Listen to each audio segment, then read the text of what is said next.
Hello students, welcome back to the channel. आइए आज हम क्लास 11th का अकाउंट्स पेपर सॉल्व करते हैं। स्टूडेंट्स, मैंने इस पेपर का सेक्शन ए पहले से ही बना दिया है, तो प्लीज़ पहले आप जाके सेक्शन ए को अच्छे से देखिए, देन ये वाला वीडियो देखिए। चलिए बच्चों, अब हम सेक्शन बी स्टार्ट करते हैं। स्टूडेंट्स, क्वेश्चन नंबर 25 से सेक्शन बी स्टार्ट हो रहा है। क्वेश्चन नंबर 25 क्या कहता है?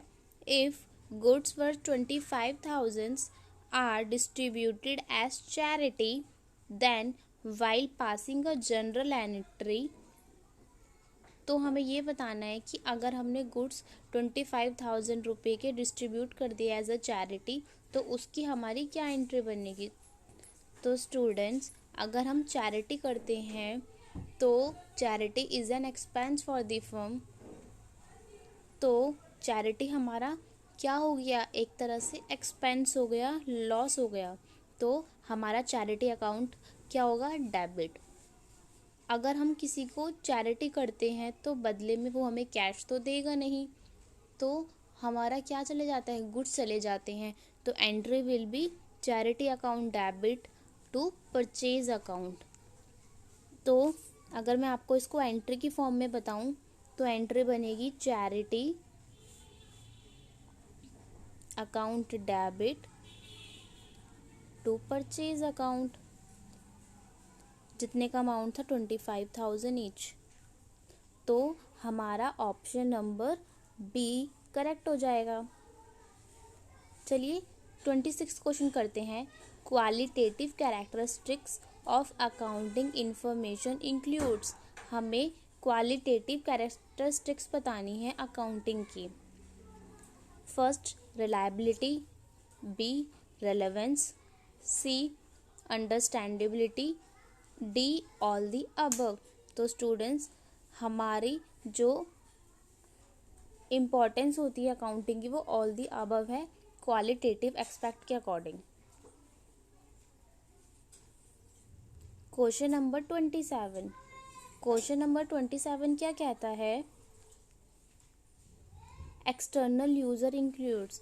हमने अकाउंटिंग में पढ़ा है कि they are some internal users and some are external user. तो हमें बताना है कि इसमें हमारे अकाउंटिंग के कौन कौन से एक्सटर्नल यूजर हैं। ए ऑप्शन कहता है investors and potential investors. Option B, lenders and financial institutions. Option C, supplier and the creditors. Option D, all the above. तो बच्चों, हमारे जो एक्सटर्नल यूजर होते हैं ये सभी होते हैं, तो option D is correct, all the above. Question number 28। Central GST and union territory GST is applicable in such a way that if the prescribed rate is 18%, dash GST will be levied by center and dash GST will be levied by the union territory। तो बच्चों, अगर हमें central GST पे करना है और union territory को GST पे करना है और वो रेट अगर 18% है तो वो स्प्लिट होके 9% जाएगा सेंट्रल के पास एंड 9% जाएगा यूनियन टेरिटरी के पास। तो जो हमारा रेट है 18% वो स्प्लिट हो जाएगा 9% एंड 9%। तो हमारा option number C is correct. Question number 29। For which of the following transactions capital account will be increased and decreased by the same amount. तो इस क्वेश्चन में हमें क्या बताना है कि इनमें से कौन सी एक ऐसी ट्रांजैक्शन है जिससे हमारा कैपिटल अकाउंट इंक्रीज भी हो और डिक्रीज हो वो भी सेम अमाउंट से। तो ऑप्शन ए कहता है income received in advance. Option B, outstanding expense paid. Option C, interest on drawing provided. Option D, bad debts on insolvency of debtor. तो बच्चों, अगर हमें कोई एडवांस इनकम रिसीव्ड हुई है तो उससे क्या होता है? हमारा असेट बढ़ता है एंड हमारी लायबिलिटी बढ़ती है, ठीक है। और अगर मैं आउटस्टैंडिंग एक्सपेंस की बात करूं तो वो क्या होता है, मेरी लायबिलिटी बढ़ती है और कैपिटल में उसका इफ़ेक्ट आता है। लेकिन उसने मुझे बोला कि ऐसी कौन सी ट्रांजैक्शन है जिससे इंक्रीज एंड डिक्रीज हो कैपिटल में, वो भी सेम अमाउंट से। तो वो केवल 2 ट्रांजैक्शन से होता है, जब इंटरेस्ट ऑन ड्राइंग प्रोवाइड होता है या इंटरेस्ट ऑन कैपिटल प्रोवाइड होता है। यानी कि IOC इंटरेस्ट ऑन कैपिटल या IOD इंटरेस्ट ऑन ड्राइंग। तो हमें ऑप्शन में इंटरेस्ट ऑन ड्राइंग दे रखा है, तो ऑप्शन सी हमारा करेक्ट हो जाएगा। अगर इसी क्वेश्चन में अगर हमें ऑप्शन में IOC इंटरेस्ट ऑन कैपिटल दे रखा होता तो वो भी करेक्ट होता।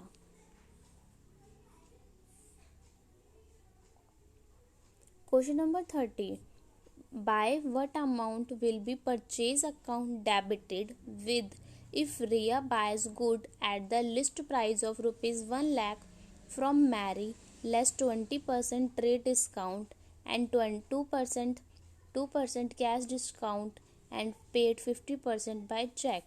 तो इसमें हमें बताना है कि परचेज अकाउंट कितने अमाउंट से डेबिट होगा।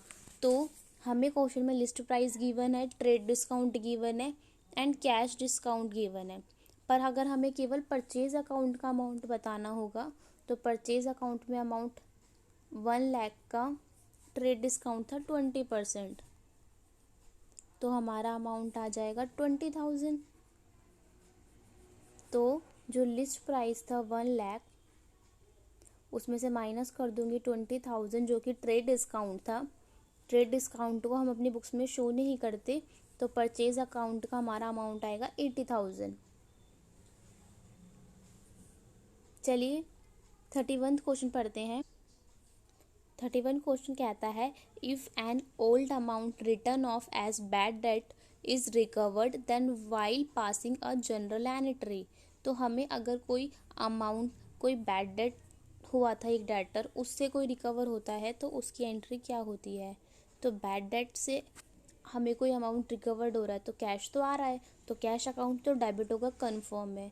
बट हम क्रेडिट किसको करें, बैड डेट को, प्रोविज़न फॉर बैड डेट या बैड डेट रिकवर्ड को। तो याद रखिए, अगर हमें बैड डेट से कुछ पैसा रिकवर्ड हो जाए तो कैश अकाउंट डेबिट होगा क्योंकि कैश आ रहा है। तो entry will be cash account debit to bad debt recovered. Amount जो भी होगा उसी वो अमाउंट आ जाएगा। तो हमारा option number cash account debited and bad debt recovered account is credited, option number A हमारा ठीक हो जाएगा 31 क्वेश्चन का।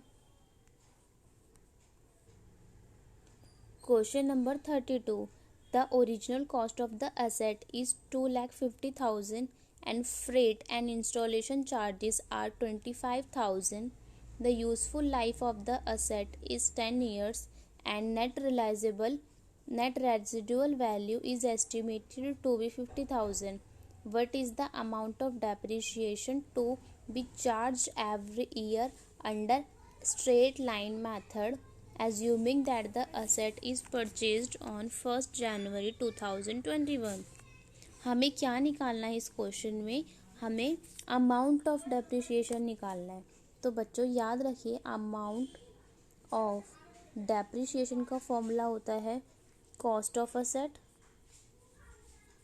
Minus residual value divide by number of useful life. तो हमारी कॉस्ट क्या हो जाएगी, 2,50,000 जो है ओरिजिनल कॉस्ट वो तो हो गई, साथ में जो भी फ्रेट और इंस्टॉलेशन चार्जेस होते हैं वो ऐड हो जाते हैं। तो हमारा टोटल हो जाएगा 2,50,000 प्लस 25,000 डिवाइड बाय हमारी जो यूज़फुल लाइफ है 10। इसका अमाउंट कितना हो जाएगा, माइनस करेंगे रेजिडुअल वैल्यू माइनस करनी है 50,000। इन दोनों को अगर मैं ऐड करूँ तो हो जाएगा 2,75,000 माइनस 50,000 डिवाइड बाय 10। अब मैं दोबारा से इसको अच्छे से करती हूँ। तो अमाउंट ऑफ डेप्रिसिएशन 2,75,000 में से माइनस करना था 50,000, तो आएगा 2,25,000 divide by 10।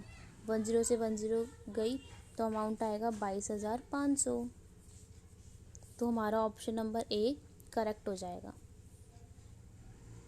Question number 33, under dash method a fixed and equal amount in the form of depreciation is charged every year during the life time of the asset.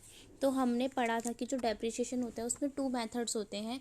One is SLM method, straight line method, and other is WDV, return down value method. तो जो fixed amount का method होता है वो हमारा होता है straight line method. तो हमारा ऑप्शन नंबर ए करेक्ट हो जाएगा। 34th question, Neel limited deals in selling and buying furniture here furniture is. वैसे देखो, फर्नीचर अगर हमें इन जनरल कुछ ना कहा हो तो फर्नीचर हमारा फिक्स असेट होता है, लेकिन अगर कोई फर्म फर्नीचर में ही डील करती है, यानी फर्नीचर को ही बाय करती है एंड सेल करती है, तो फर्नीचर उस फर्म के लिए क्या हो जाएंगे, गुड्स। तो आंसर क्या हो जाएगा 34 का, गुड्स फॉर नील लिमिटेड, क्योंकि फर्नीचर उनके लिए गुड्स हैं।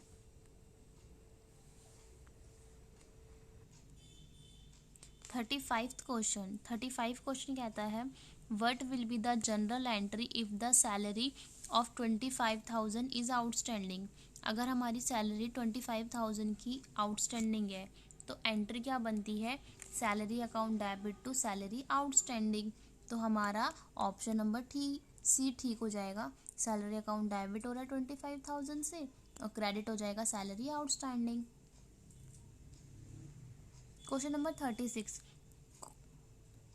36 क्या कहता है, the credit balance as per cash book is 1,500, cheque for 400 were deposited but were not collected, the cheques issued but not presented were 100, 125 and 50, balance as per passbook will be. तो चलिए अब इस question को solve करते हैं। बच्चों, ये question BRS chapter से है। अगर हमें कैश बुक का बैलेंस 1500 दे रखा है, चेक हमने कितने के डिपॉजिट कराए, 400 रुपये के। अगर हमने चेक डिपॉजिट कराए हैं तो कैश बुक ने हमने क्या करा होगा, हमने 400 रुपये से बैंक को बढ़ा दिया होगा, हमने इतने से अप कर दिया होगा बैंक को। लेकिन एक्चुअल में जो 100 रुपीज़, 125 और 50 रुपये के जो चेक थे वो प्रेजेंट ही नहीं हुए। तो यानी एक्चुअल में वो 400 रुपये में से केवल कितने का ही चेक प्रेजेंट हुआ है, 125 रुपीज़ का। तो हम क्या करेंगे, ओनली 125 को ऐड कर देंगे जितने का प्रेजेंट हुआ है, तो टोटल विल बी 1625। तो हमारा option number A is correct. Question number 37, which of the following account will be affected by statement started business with cash 1 lakh and goods 40,000। तो इसकी एंट्री क्या होगी, अगर हम स्टार्टिंग करते हैं बिजनेस की कैश, तो कैश हमारा इफेक्ट होगा, ठीक है। एक होगा हमारा कैश, एक हम बुक्स में गुड्स को शो नहीं करते, हम उसकी जगह स्टॉक बनाते हैं, तो स्टॉक, और जो भी अमाउंट इन दोनों का टोटल आएगा उतने से हमारा कैपिटल इंक्रीज होगा। तो cash, stock and capital, option B is correct. Question number 38, amount directly deposited by debtor in bank 20,000, how will it be treated for the purpose of bank reconciliation statement if balance as per cash book is taken as base। अगर हम BRS बना रहे हैं और हमने क्या लिया है, जो फेवरेबल बैलेंस है कैश बुक का लिया है, और उसमें अगर एक डेटर डायरेक्टली डिपॉजिट करा देता है 20,000 रुपीज़, तो उसको हमें क्या करना पड़ेगा, ऐड कराना पड़ेगा इन हमारी कैश बुक। तो option number C is correct. Question number 39, goods taken away by the proprietor from business for his personal use will be recorded in. अगर हमारा प्रोप्राइटर गुड्स ले जाता है अपने पर्सनल यूज़ के लिए, तो वो हमारा ड्राइंग होगा। और ड्राइंग को हम अब कहाँ पे रिकॉर्ड करें? परचेज बुक में, सेल्स बुक में, परचेज रिटर्न बुक में या जनरल प्रॉपर में। तो ना ही ये परचेज का पार्ट है, ना ही सेल, ना ही परचेज रिटर्न। तो जो किसी में भी नहीं आता वो हमारे जनरल प्रॉपर में आता है। Question number 40, as per this concept under accounting concepts assumptions business is assumed to continue for a long period of time in future and there is a no intention of closing it, which concept is highlighted here। तो बच्चों याद रखिए कि जब भी हमें कोई time period की बात करी जाती है और जिसमें हम ये सोचते हैं कि हमारा बिजनेस लॉन्ग रन के लिए चलेगा और हमारी कोई इंटेंशन नहीं है उसे क्लोज करने की, तो वो हमारा गोइंग कंसर्न कंसेप्ट होता है। तो गोइंग कंसर्न कौन से ऑप्शन में है? Option number B. Option number B हमारा करेक्ट हो जाएगा। Question number 41, according to the cost principle an asset bought in is recorded in books at price. हमें बताना है कि कॉस्ट प्रिंसिपल जो हम अप्लाई करते हैं उसके अकॉर्डिंग अगर हमने कोई एसेट परचेज करा है तो हम उसको किस प्राइस पे record. Option A, at which it was acquired. Option B, which is prevailing in the market. Option C, higher of A and B. Option D, lower of A and B. तो याद रखिए कि जो भी हम record करेंगे price को वो eight which it was acquired, जितने में हमने उसे ख़रीदा होगा उतने पे ही हम उसको रिकॉर्ड करेंगे। Question number 42. The junior accountant in a Fortune 500 company decided to omit the paisa in certain figures and showed the rounded off figures in financial statement. The act was found to be correct by senior accountant because of। अगर हम कुछ amount से related mistake करते हैं उसको अगर हम correct करते हैं तो किसका पार्ट होता है? Materiality principle. तो ऑप्शन नंबर सी हमारा करेक्ट हो जाएगा। 43 question, recognition of cost in the same period as associated revenue is called. तो जिस ईयर में हमने रेवेन्यू जनरेट करा है और जिसमें हमें उसकी कॉस्ट मिली है वो हमारे कौन से कंसेप्ट के अंडर आएगा? वो हमारे मैचिंग प्रिंसिपल के अंदर आएगा। तो ऑप्शन नंबर डी हमारा करेक्ट हो जाएगा। Question number 44, in dash unpaid expense are recorded in the books of accounts. तो स्टूडेंट्स हम दो टाइप्स के बेसिस अप्लाई करते हैं अकाउंट्स में, cash basis of accounting and accrual basis of accounting. Cash basis of accounting में उन्हीं transactions को रिकॉर्ड करते हैं जो कैश में की गई होती हैं, जो भी एक्सपेंसेस या जो भी इनकम्स होती है जब वो एक्चुअली हमें कैश में रिसीव हो जाती हैं तो ही रिकॉर्ड करते हैं। बट अगर हम कोई अनपेड एक्सपेंस को रिकॉर्ड करेंगे तो वो एक्रूअल बेसिस ही होना चाहिए।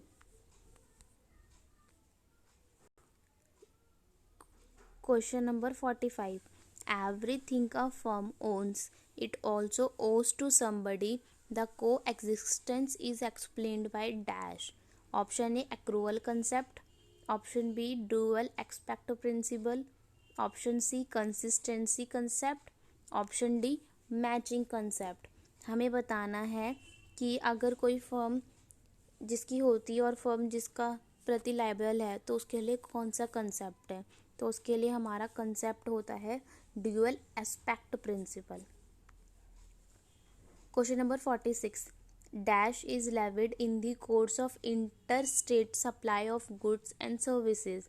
तो हमें पता है अगर हम कौन सा सप्लाई करते हैं इंटर स्टेट सप्लाई तो हम कौन सा टैक्स लगाते हैं? Integrated GST. और अगर हम क्या लगाते इंटर स्टेट सप्लाई तो हम लगाते CGST and SGST. Question number 47 question कहता है इन measurement what type of transaction is considered during the process of accounting. तो जब भी मेजरमेंट की बात आती है तो वो कौन सा होता है? फर्स्ट क्वांटिटेटिव अप्रोच एक तरह से, B qualitative, both A and B, D option can't say. तो मेजरमेंट से रिलेटेड चीज़ें हमारी क्वांटिटेटिव अप्रोचेस के अंदर आती है। क्वेश्चन नंबर 48, फिर हमारा सेक्शन भी कंप्लीट हो जाएगा। When purchased goods are returned to the supplier, these returns are termed as dash: return inward, carriage inward, return outward, carriage outward। तो जब भी अगर हम बात करें, हमें किसकी बतानी है, परचेज रिटर्न की, तो याद रखते हैं परचेज का मतलब होता है कोई चीज़ हमारे पास आ रही है इन, अगर हम उसी चीज़ को रिटर्न कर रहे हैं तो आउट होगा, तो इसे हम क्या बोलेंगे, रिटर्न आउटवर्ड। तो ऑप्शन सी हमारा करेक्ट हो जाएगा। तो इसके साथ हमने क्या करा, आज हमने हमारा सेक्शन नंबर बी भी कंप्लीट कर लिया।